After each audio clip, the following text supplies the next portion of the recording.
The trade deadline is over, all the blockbuster moves have been made, and it's time to see which teams came out on top or took a massive L yesterday at the conclusion of the NBA trade deadline.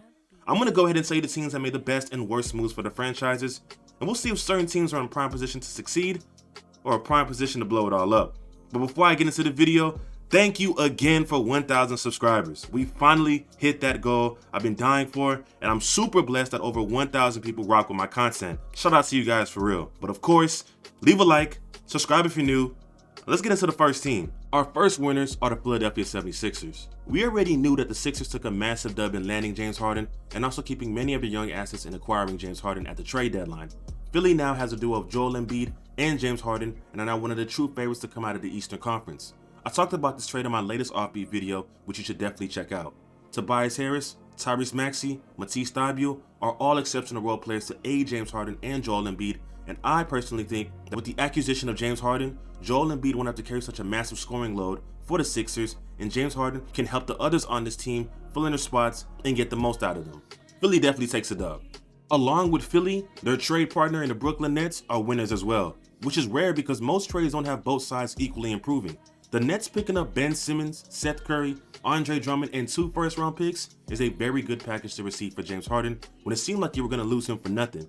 Ben is an elite defender and a great playmaker and a 3-time All-Star that is only 25. Seth Curry is one of the best knockdown snipers in the league, and Drummond is an above-average low-post defender that can alter shots. And he received 2 first-round picks that can be used in other trades to bolster this roster that already has KD and Kyrie. I don't think the Nets are true contenders this year, but with what they received from the Sixers, they for sure are in a great situation for the future. When it comes to the first losers of the trade deadline, we have the Lakers. I understand that the moves the Lakers wanted to make weren't available because of bad contracts and players having little trade value, THT. But just standing still at the trade deadline was a complete dud. 4 games under 500, and this roster is not going to win you any competitive games as we reach the latter stretch of the season.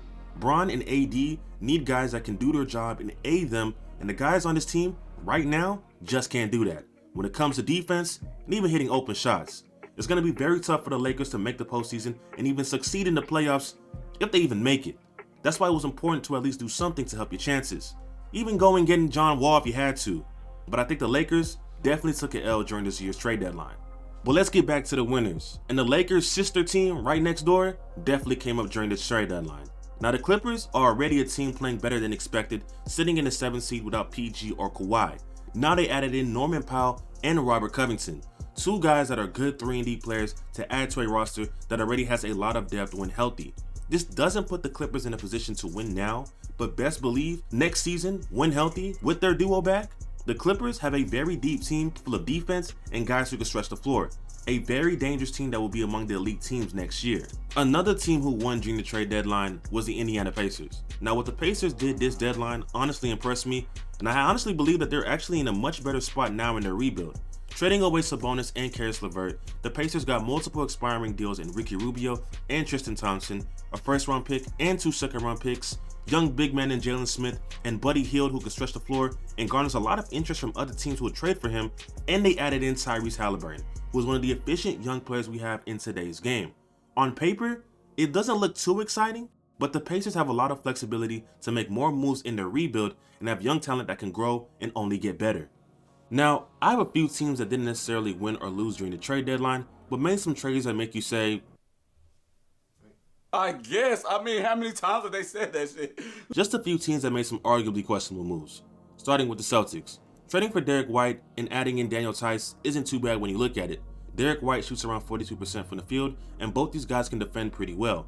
But then you see that the Celtics gave up Josh Richardson, who shoots around 40% from 3, and Romeo Langford, and a 2022 first-round pick for Derek White, which I think is an overpay. And the Celtics basically traded all of their expiring deals for Daniel Tice, who's on the books for the next 3 years. Then you have the Kings, who basically started the trade deadline fiasco, dropping a nuke and trading Tyrese Halliburton and Buddy Hield for Sabonis essentially. I mean, I get it. Sabonis is an all-star and one of the better playmaking big men in today's game. But trading Tyrese was like trading the one untouchable on your team.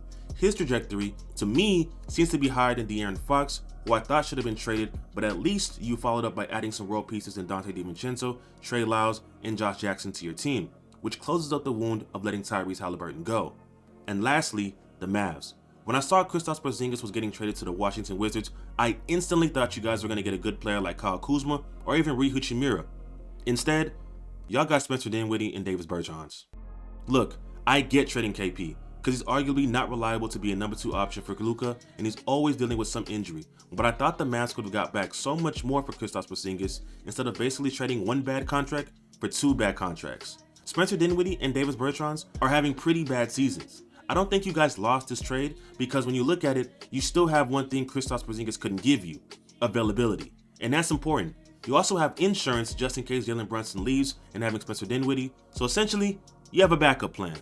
Alright, but back to some actual losers, the New York Knicks. I've talked about the Knicks countless times on this channel, and they have been disappointing. And with the trade deadline looming, just like the Lakers, sitting back and watching others make moves does not help the franchise get better. And it doesn't help that they gave up a first-round pick for a young player in Cam Reddish just for the coach to say he didn't ask for that trade. And you got your star player beefing with the tech intern. Moves had to be made in New York, and y'all was too busy getting sturdy. At least you guys have Kemba and his smile. Now, a team that was actually smiling during the trade deadline was the San Antonio Spurs, one of the few teams that rarely makes any moves during the trade deadline, but the Spurs made some shake.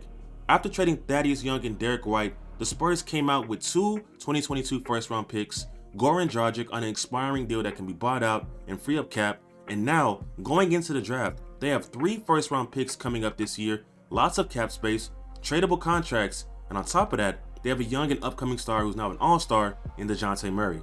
The Spurs came up nasty in this deadline, and they're in a prime position to succeed in the future.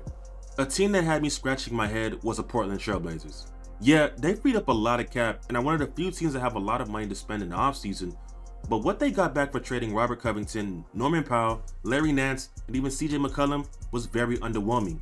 Basically a first-round pick, 2 seconds, and cap space essentially. You can argue the fact that the Blazers have cap to make more moves and spend money to help Damian Lillard now, but the house is still burning, even if you put out the fire in one room. And even with so much money to spend on free agents, they could have gotten back so much more for what they gave up. Portland takes an L again. Now, there are some other teams that I think did a great job, like the New Orleans Pelicans, adding in CJ McCollum and Larry Nance, which provides more scoring to their team and puts them in a good position to be successful once Zion Williamson comes back from his injury. And there are other teams like the Miami Heat that were silent and took an L during the trade deadline, while teams like the Sixers, Hornets, Nets, and even Cavs got better that are in their conference. But what do you guys think? From all the trades that occurred, which teams or even which players do you think were winners or losers? Let me know in the comment section. If you enjoyed the video, leave a like and subscribe if you're new, and be sure to turn on that post notification bell so you never miss a video. Until next time, stay on beat.